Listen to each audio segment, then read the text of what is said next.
ನಂಬಿರ್ತಕ್ಕಂಥ ಮನುಸ್ಮೃತಿ ನಮ್ಮ ಸಂವಿಧಾನ ಅಂತಕ್ಕಂಥ ಮಾತನ್ನ ಸುಮಾರು 77 ವರ್ಷಗಳ ಹಿಂದೆ ವಿದೇಶಿ ನುಸುಳುಕಾರನ ಕಂಡುಹಿಡಿತಕ್ಕಂಥದ್ದು ಚುನಾವಣಾ ಆಯೋಗದ ಕೆಲಸ ಅಲ್ಲ, ಅದು ಪೊಲೀಸ್ ಇಲಾಖೆ ಕೆಲಸ.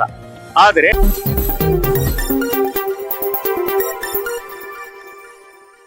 ನಂಬಿರ್ತಕ್ಕಂಥ ಮನುಸ್ಮೃತಿ ನಮ್ಮ ಸಂವಿಧಾನ ಅಂತಕ್ಕಂಥ ಮಾತನ್ನ ಸುಮಾರು 77 ವರ್ಷಗಳ ಹಿಂದೆ ಈ RSS ಜನ ಹೇಳಿದ್ರು.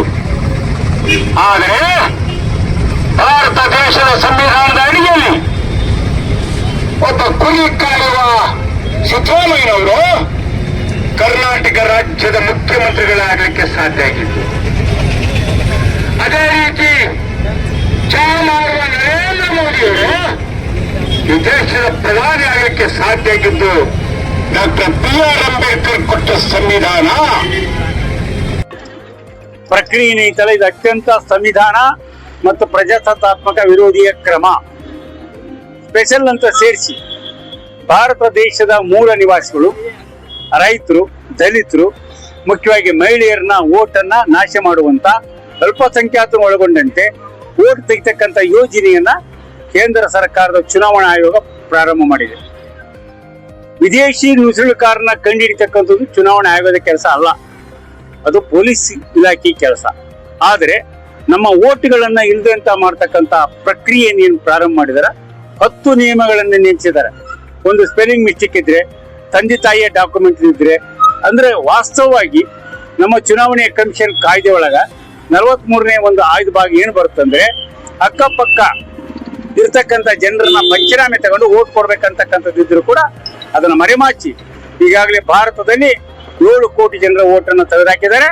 ಅದರಲ್ಲಿ ವಿದೇಶಿಯರಂತ ಪರೀಕ್ಷೆ ಮಾಡಿದ್ರೆ ಕೇವಲ 6 ಜನ ಸಿಕ್ಕಿದ್ದಾರೆ. ಅಂದ್ರೆ 200 ಎಲ್ಲ ಜನರ ಅತಂತ್ರ ಮಾಡತಕ್ಕಂಥ ಈ ಪ್ರಕ್ರಿಯೆ ಕರ್ನಾಟಕದಲ್ಲಿ ಪ್ರಾರಂಭ ಆಗಿದೆ. ಆ ಕಾರಣಕ್ಕೆ ಕರ್ನಾಟಕದಲ್ಲಿ ಹೆಜ್ಜೇಳು ಕರ್ನಾಟಕ ಮತ್ತು ಜಾತ್ಯತೀತ ರಾಜಕೀಯ ಪಕ್ಷಗಳ ಮತ್ತು ಪ್ರಗತಿಪರ ಸಂಘಟನಾ ಒಕ್ಕೂಟದ ಸಹಕಾರದ ಮೇಲೆ 5 ಕಡೆ ನಾವು ಜಾಥಾ ಪ್ರಾರಂಭ ಮಾಡಿದೀವಿ.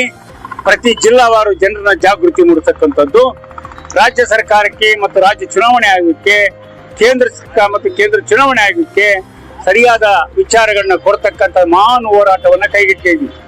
ಇವತ್ತು ಬೀದರ್ನಿಂದ ಪ್ರಾರಂಭ ಆಗಿದೆ. 18ನೇ ತಾರೀಕಿಗೆ ಮುಗಿಯುತ್ತೆ. 20ನೇ ತಾರೀಕು ಫ್ರೀಡಂ ಪಾರ್ಕ್ ಅಲ್ಲಿ ದೊಡ್ಡ ಸಂಖ್ಯೆಯಲ್ಲಿ ಸೇರಿ ಈ ಸರ್ಕಾರಗಳಿಗೆ ಎಚ್ಚರಿಕೆ ಕೊಟ್ಟು, ಯಾವುದೇ ಕಾರಣಕ್ಕೆ ಈ ದೇಶದ ಮೂಲ ನಿವಾಸಿಗಳು 30-40 ವರ್ಷ ವಾಸ ಮಾಡಿದ ಓಟನ್ನ ಸ್ಪೆಲ್ಲಿಂಗ್ ಮಿಸ್ಟೇಕ್ ಮೇಲೆ ಇನ್ನೊಂದ್ರ ಮೇಲೆ ತೆಗಿಲಿಕ್ಕೆ ನಮ್ಗೆ ಗೊತ್ತಿಲ್ಲ. ನುಸುಳುಕೋರ್ನ ಹೊರಗೆ ಹಾಕಕ್ ನಮ್ದೇನು ಅಭ್ಯಂತರ ಇಲ್ಲ. 70ರನ್ನ ತೆಗಿಬಹುದು, 18 ವರ್ಷ ಮೇಲ್ಪಟ್ಟನ್ನು ಸೇರಿಸ್ಬೇಕು. ಈ ಪ್ರಕ್ರಿಯೆ ಮಾಡೋರಿಗೂ ಕರ್ನಾಟಕದಲ್ಲಿ ವಿಶ್ರಮಿಸಲ ಅಂತಕ್ಕಂಥ ರೀತಿಯಲ್ಲಿ ಜಾತ್ಯತೀತ ಪಕ್ಷಗಳು, ಸಂಘಟನೆಗಳು ನಿರ್ಧಾರ ಮಾಡಿ ಈ ಹೋರಾಟವನ್ನು ಮುಂದುವರಿಸ್ತಾ ಇದ್ದೀವಿ.